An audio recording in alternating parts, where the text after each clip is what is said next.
నేను శుద్ధ బ్రాహ్మణుడిని, నేను ముస్లిం కాదు అని బాబా చెప్పిన ప్రమాణాలు ఎన్నో ఉన్నాయి సచ్చరిత్రలో.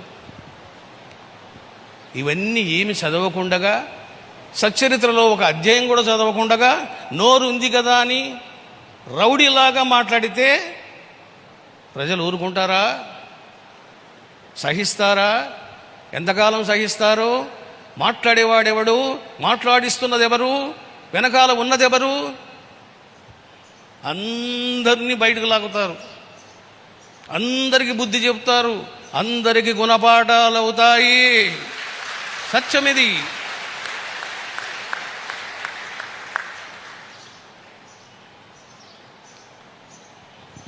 చూడండి,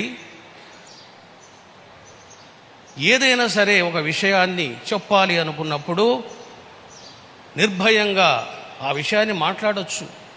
దానికి ఒక సభ్యత, సంస్కారపరంగా, శాస్త్ర ప్రమాణంగా మాట్లాడాలి. సనాతన ధర్మం అని చెప్పి మేమేదో సనాతన ధర్మాన్ని ఉద్ధరిస్తున్నామని చెప్పి టీవీ ఛానల్లో కూర్చొని ఏం చేస్తున్నారు?